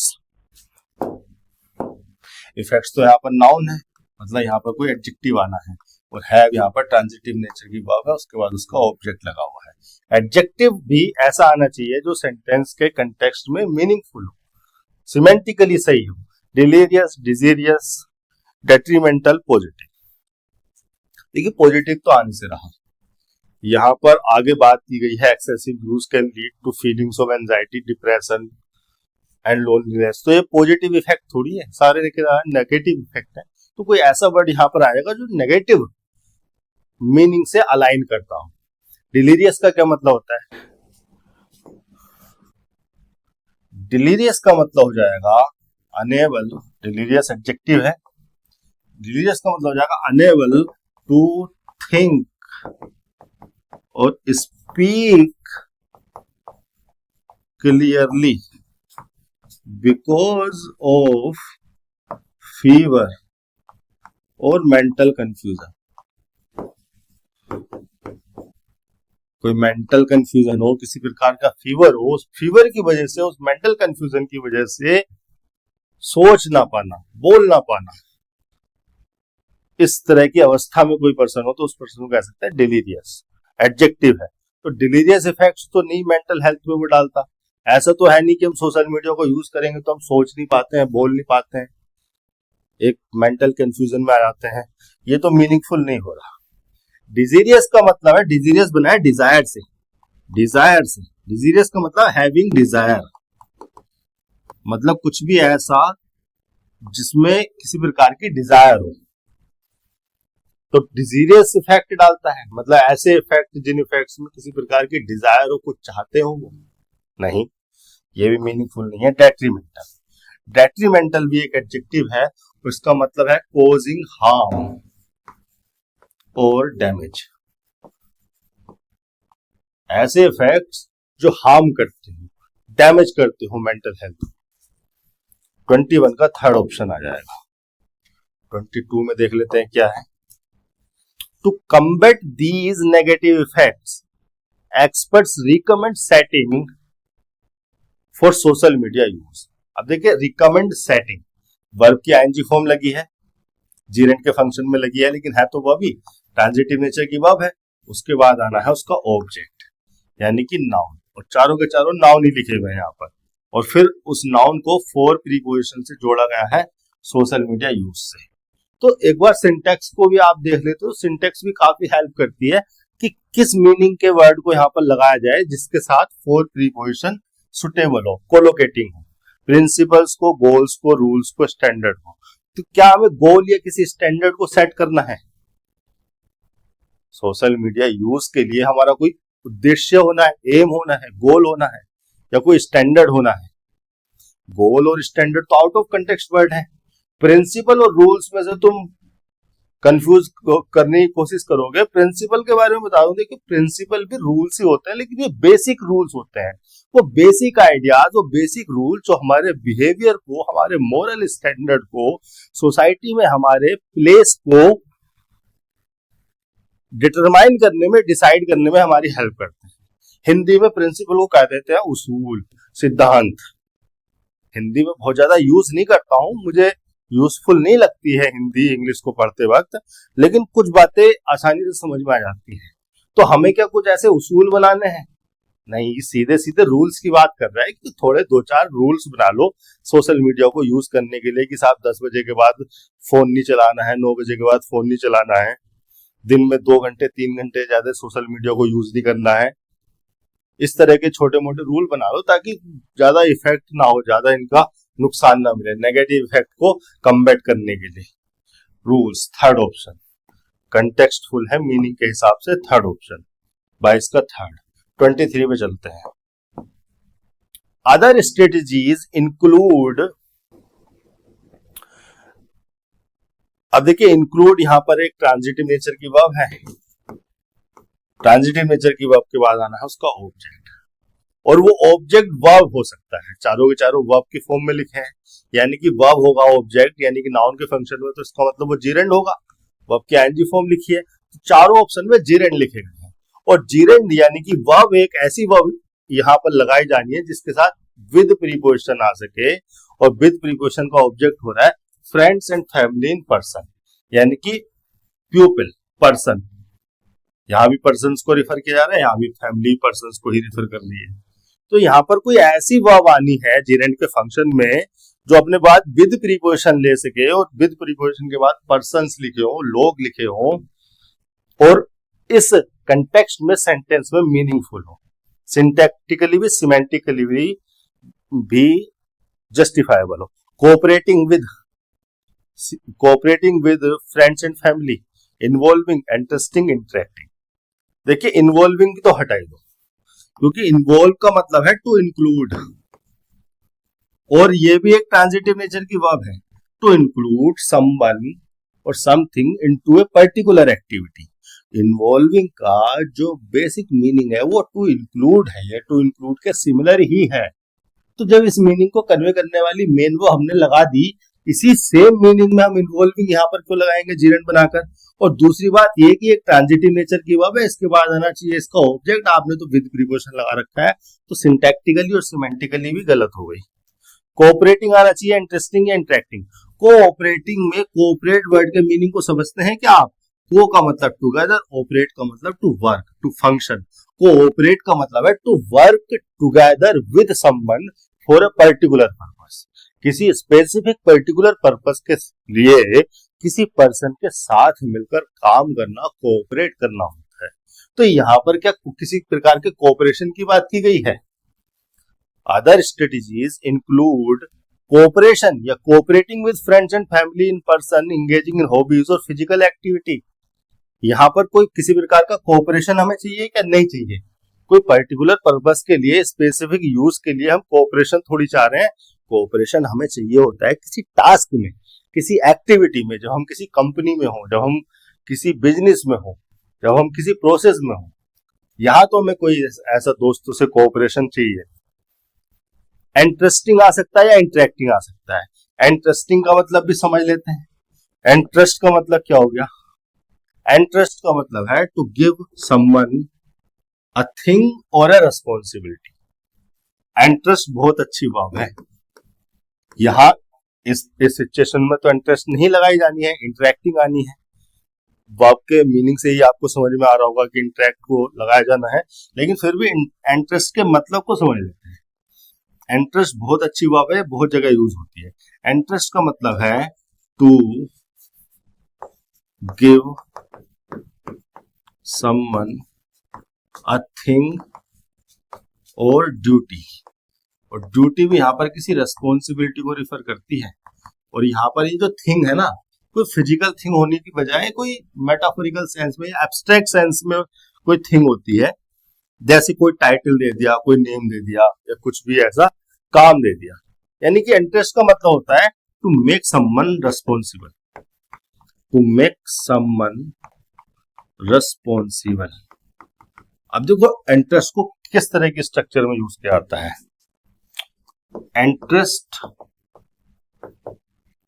Someone, ये पहली structure है जब interest को use किया जाता है। Interest someone with something, with something. दूसरी structure, interest someone to do something, यानी कि इन्फिनिटिव लगा दिया जाता है। इंटरेस्ट के बाद वो पर्सन लिखोगे जिसको आप इंटरेस्ट कर रहे हो, उसके बाद इन्फिनिटिव लिखकर वो एक्टिविटी लिख दोगे जो उसको तुमने सौंप दी कि तुझे ये काम करना है। फिर इंटरेस्ट समथिंग टू समवन।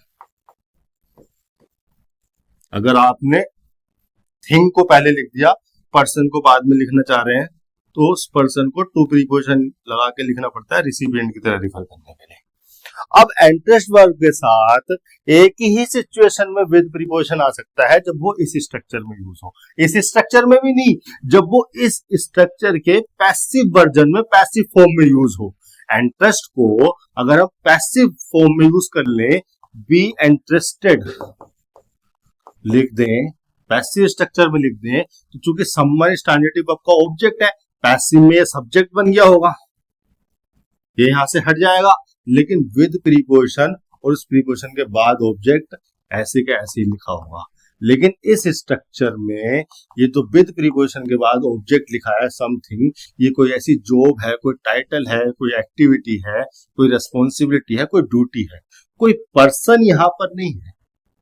और आपके पैराग्राफ के कंटेक्स्ट में तो फैमिली लिखा है, फ्रेंड्स लिखा है, तो इंटरेस्टिंग मीनिंगफुल तो है ही नहीं। मीनिंगफुल यहाँ पर कोई स्ट्रेटेजीज, मतलब इंटरेस्ट करना नहीं है किसी को, हम यहाँ पर इंटरेस्ट नहीं कर रहे, कोई रिस्पॉन्सिबिलिटी नहीं दे रहे हैं। मीनिंगफुल तो ये है ही नहीं, सिंटैक्टिकली भी नहीं आ सकती, मैं ये कह रहा हूं। सिंटैक्स को समझने से आपको ये हेल्प मिलने लगती है। यहां पर आना चाहिए इंटरैक्ट। इंटरैक्ट का मतलब है to communicate with someone. Meaning यहाँ पर कुछ इस प्रकार का है कि सोशल मीडिया से बचने के लिए एक स्ट्रेटजी ये भी है कि आप जो आपके दोस्त हैं, जो आपकी फैमिली है, आप उनसे पर्सनल, उनसे जाकर मिलें, उनसे बातचीत करें, इंटरेक्ट करें। सोशल में अगर आपको अपने किसी दोस्त से बात करनी है तो मोबाइल का इस्तेमाल करने की बजाय, सोशल मीडिया का यूज करने की बजाय आप उसके घर चले जाएं, आप उसको बुला लें, पार्क में बैठ जाएं, उससे पर्सनली बात करें, पर्सनली इंटरेक्ट करें। तो यहाँ पर आ जाना चाहिए fourth option.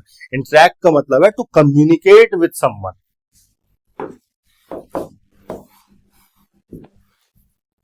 Question number 24। Other strategies include in interacting with friends and family in person, engaging in hobbies or physical activity and seeking professional blank दिया है, उसके बाद लिखा है necessary। प्रोफेशनल एडजेक्टिव है, यहां पर आएगा कोई नाउन, सीकिंग हो रही है ट्रांजिटिव नेचर की वर्ब, हालांकि ये भी यहां पर जिरेंट की फॉर्म में लगा है, ये इसका ऑब्जेक्ट हो रहा है। इफ नेसेसरी बाद में कंडीशनल एडवर्ब लगा दिया। कंसर्न आना चाहिए, एडवाइस आनी चाहिए, इंफॉर्मेशन आनी चाहिए, गाइडेंस आनी चाहिए। देखिए एडवाइस को तो हटा दो क्योंकि ये तो वर्ब लगी हुई है, या तो यहाँ पर एडवाइस लिखी होती, एडवाइस नाउन होता है और एडवाइस होती है वर्ब। ये बात जरा ध्यान रखना, वर्ब तो यहाँ पर कोई आ ही नहीं सकती क्योंकि हमने एडजेक्टिव लगा रखा है प्रोफेशनल, तो यहाँ पर कोई नाउन नहीं आ सकता है। और एडवाइस वर्ब लिख के इस ऑप्शन को तो उसने खत्म कर दिया। कंसर्न का मतलब है अ फीलिंग ऑफ वरी और एंजाइटी, चिंता की एक फीलिंग को कंसर्न कह देते हैं, अ फीलिंग ऑफ वरी और एंजाइटी। या फिर कंसर्न का मतलब हो सकता है a matter of interest, a matter of interest. तो ये यहां पर मीनिंगफुल नहीं है, हम किसी प्रोफेशनल कंसर्न को सीख करने की बात नहीं कर रहे हैं, गलत हो गया। इंफॉर्मेशन को सीख करने की बात नहीं कर रहे हैं, हमें चाहिए यहाँ पर प्रोफेशनल गाइडेंस। देखो, अगर आपके किसी ऑप्शन में मान लो एक और ऑप्शन है, पांचवा ऑप्शन और यहाँ पर दिया होता और एडवाइस लिखा होता, तो भी मैं गाइडेंस को ही चूज करता, क्योंकि एडवाइस का मतलब क्या होता है? एडवाइस का मतलब होता है कोई रिकमेंडेशन, कोई ओपिनियन, कोई सजेशन जो कोई भी पर्सन आपको दे सकता है, चाहे आपने उससे मांगी हो या ना मांगी हो। वो खुद भी दे सकता है, और अगर आपने रिक्वेस्ट की हो, यार भाई कोई सलाह दे, यार अंकल जी कोई सलाह दो, तो रिक्वेस्टिंग भी, आपकी रिक्वेस्ट पे भी वो दे सकता है। एडवाइस का मतलब ये होता है। गाइडेंस का मतलब क्या होता है? गाइडेंस का मतलब होता है proper help and support. Actually में प्रोफेशनल हेल्प और सपोर्ट को गाइडेंस कहा जाता है, जिसे कोई प्रोफेशनल पर्सन ही दे सकता है, जिसे उस एक्टिविटी का, उस फील्ड का ज्ञान हो अच्छे से, और वो अपने आप से खुद नहीं देगा, वॉलंटरीली इसको नहीं करेगा।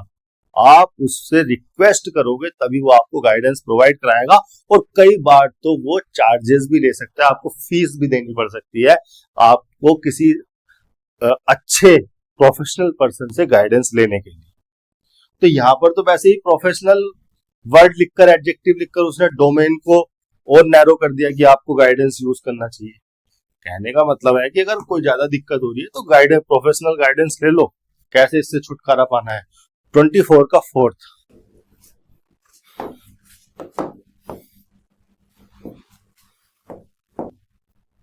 As such it is important to be, देखो यहाँ पर लिंकिंग वर्ब लगी है, ये इन्फिनेटिव लगा है 2 + V1, और यहाँ पर ये V1 यानी कि वर्ब की फर्स्ट फॉर्म के रूप में लगी है लिंकिंग वर्ब। अब अगर लिंकिंग वर्ब है तो उसके बाद आना चाहिए कोई कॉम्प्लीमेंट, और कॉम्प्लीमेंट एडजेक्टिव हो सकता है। तो यहाँ पर कोई एडजेक्टिव लगाया जाना है, और ऑप्शन में आपको 4 एडजेक्टिव दिए हैं, लेकिन वो एडजेक्टिव लगाया जाना है जो सेंटेंस में मीनिंगफुल हो, सिमेंटिकली जस्टिफाइबल हो, एडजस्टेबल हो। As such, it is important to be indifferent of its potential. देखो, एडजेक्टिव भी ऐसा लगाया जाना है जिसके बाद ऑफ प्रीपोजिशन आ सके।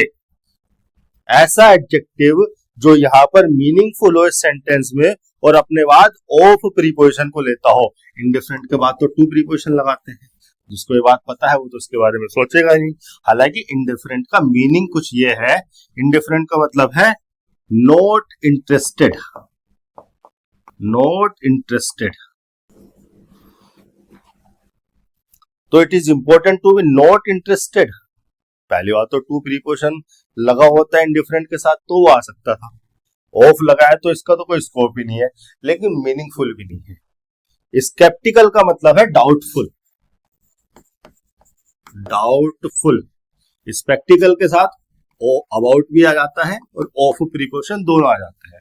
ऑफ ज्यादा आता है, अबाउट भी आ सकता है। तो it is important to be doubtful of its potential drawbacks. Doubtful होना जरूरी है क्या इसके पोटेंशियल ड्रॉबैक्स के बारे में? नहीं, ये भी एप्रोप्रिएट मीनिंग के साथ नहीं है। यहाँ पे होना चाहिए कॉग्निजेंट। कॉग्निजेंट का मतलब होता है अवेयर, इग्नोरेंट का मतलब होता है अनअवेयर। तो अनअवेयर होना इंपॉर्टेंट है या अवेयर होना इंपॉर्टेंट है? अवेयर होना इंपॉर्टेंट है। इग्नोरेंट को हटाओ, कॉग्निजेंट को लगाओ। कॉग्निजेंट के बाद ऑफ प्रीपोजिशन आता है, इग्नोरेंट के बाद भी ऑफ प्रीपोजिशन ही आता है, लेकिन इग्नोरेंट का मतलब है अनअवेयर, किसी चीज के बारे में पता ना होने की अवस्था को अनअवेयर कह देते हैं, इग्नोरेंट कह देते हैं। लेकिन अगर आप किसी चीज से अवेयर हो, किसी चीज के बारे में आपको नॉलेज है, अंडरस्टैंडिंग है, समझ है, इंफॉर्मेशन है आपके पास, तो आप कहोगे अवेयर या कॉग्निजेंट। दोनों के साथ ऑफ प्रीपोजिशन आएगा, कॉग्निजेंट के बाद भी ऑफ आता है, अवेयर के बाद भी ऑफ आता है। यहां पर लगाया जाना है कॉग्निजेंट को। 25 का दूसरा ऑप्शन, यहां पर ये क्लोज टेस्ट भी खत्म होता है। 25 क्वेश्चन आपको इसी तरह से घर पे बैठ के प्रैक्टिस करने हैं। एग्जाम आपका आने वाला है, घबराने की जरूरत नहीं है। आप मेहनत करेंगे, आपका सिलेक्शन जरूर होगा। सही दिशा में मेहनत करना जरूरी है। कहीं भी किसी क्वेश्चन में कोई प्रॉब्लम हो, कोई समस्या हो, तो आप मुझे कमेंट सेक्शन में लिख सकते हैं। मुझे बहुत खुशी होगी आपसे डिस्कस करते हुए। आज के सेशन में इतना ही, धन्यवाद।